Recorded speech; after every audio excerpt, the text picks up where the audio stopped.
Welcome back to the Now Morning Show. It's International Women's Day, and as you know, we're speaking to powerful women in Trinidad and Tobago and some Trinbagonian women who are not here and making waves outside. We're going to be speaking about the role of social media in accelerating women's empowerment and just a little bit more with Laura Dowrich Phillips, PR Manager of Experience Turks and Caicos.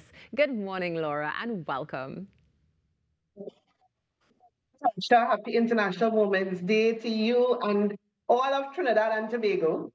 Happy International Women's Day to you as well. It's wonderful to see you and really looking forward to this conversation. But before we get into that, tell us a little bit about your experience in communications.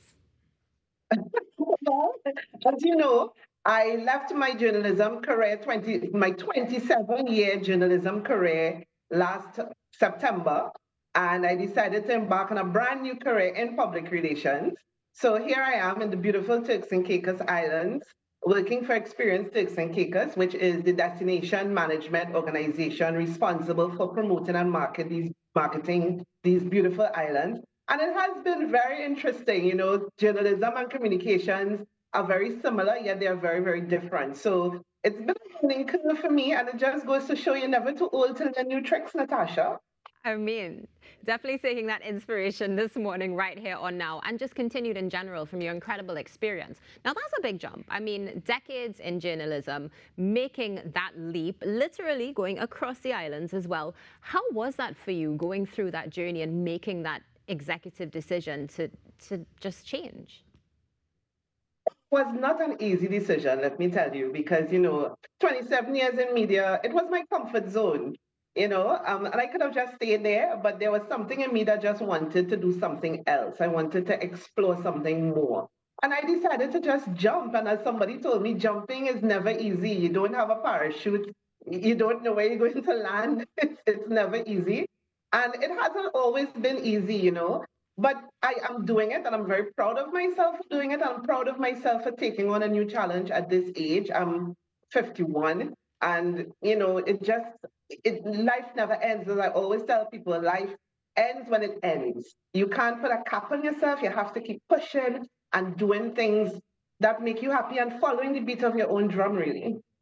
I couldn't agree with you more. And I mean, you have decades and decades to go. So no concerns about you. I know we're going to have many more conversations and right here on Now. And of course, just in life in general. But Laura, tell us a little bit something. So we're focusing a bit on social media this morning in our conversation. How do you see the role of social media in accelerating women's empowerment from your experience in journalism to now PR? Listen, social media has been a very, very powerful tool in women's empowerment. You know, Natasha, when I was a teenager, you used to hear the narrative that women can't get along, women will backstab each other. And social media has shown that that's not true. I have seen women find community, which is very, very important for us as women, especially to find community and share stories, find resources. It has shown, there's so many amazing groups on social media. We hear so many ills about social media, but there are so many groups created to help women to build community for women around certain things. And I want to mention some of them. There's MenoTT, which I'm part of, created by a group of women who wanted to share experiences about perimenopause and menopause, which is something affecting women over a certain age. And it provides a safe space where women can talk about their issues. Women realize they're not going through this by themselves. It gives you support. And that support gives you a sense of calm and comfort, knowing I'm not going through this alone. You have the TNT Women's Forum, where women come and talk about everything, sometimes anonymously, because of course this is still social media and people screenshot. But they find a safe space where they could talk about their problems, ask for help, ask for advice. You have people like Simi the Trini comedian who works with your network, who shares so much of her personal life and challenges as a single mother. And it allows other women to also share their experiences and also find help. So in that regard, social media for me has been very, very empowering because knowing that you belong to a community, knowing that you're not going through something alone really does help you to grow. It helps you to live, to reduce your stress. It helps you to bond with other women. It helps you, it educates you, it gives you information that you could go on and really use to live your best life. Definitely living your best life. You know, Laura, you hit the nail on the head there as you speak about the negative connotation of social media and how it's basically been switched to this platform of positivity and empowerment as well. And one of the main things we see that you focus on as well is that support. So I just want to go back to your journey for a quick moment. Again, making the jump, 27 years in journalism, going on to public relations. How critical and was the support there for you when you decided to make such a marked life change? Definitely, I had the support. One of the things I have been able to do as I got older in life is really forge relationships with other people, especially women. I have a very, very strong circle of women around me, some of whom made the jump from journalism to public relations and communications. And they were able to provide help, give me advice.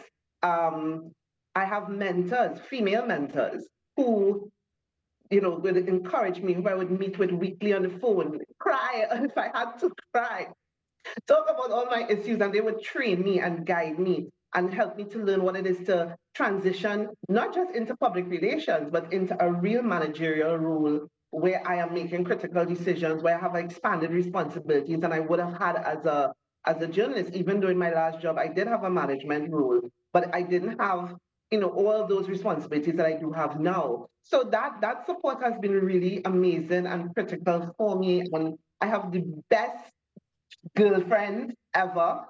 Shout out to Sean, Nicole, Franca, Joanne, Natalie. I have the best support circle, Asha, Asiba, all my girlfriends in media, Dion. I just am surrounded by amazing women doing amazing things every day, and they have really been my rock in this transition.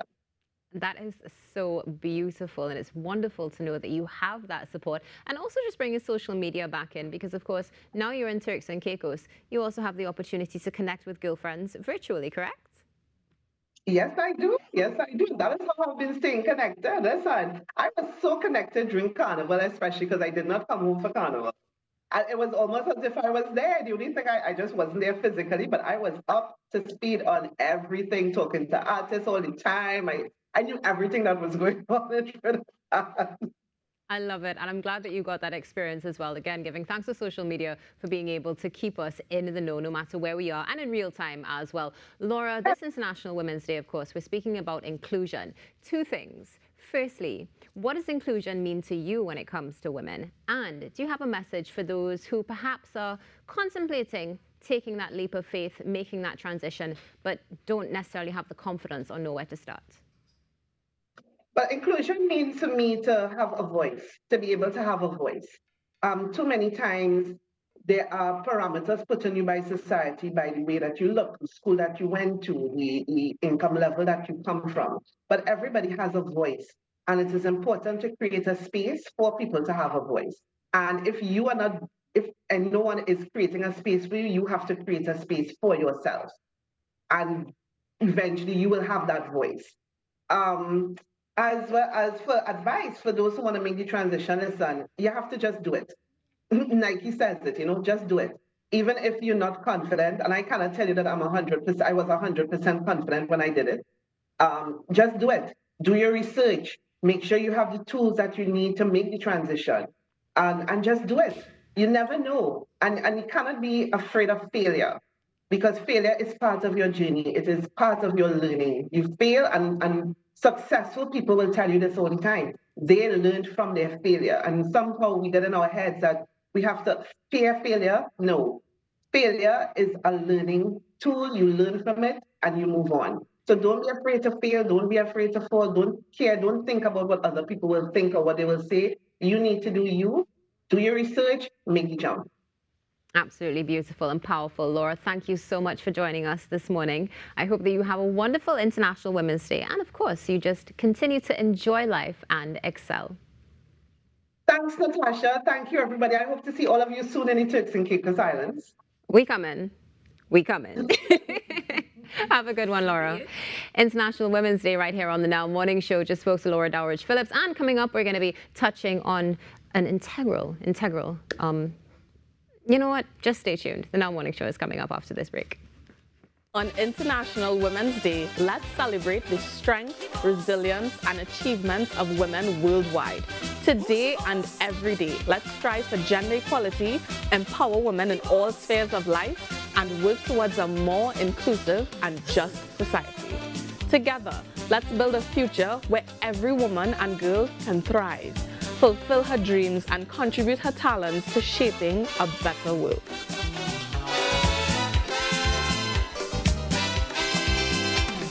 A woman's place.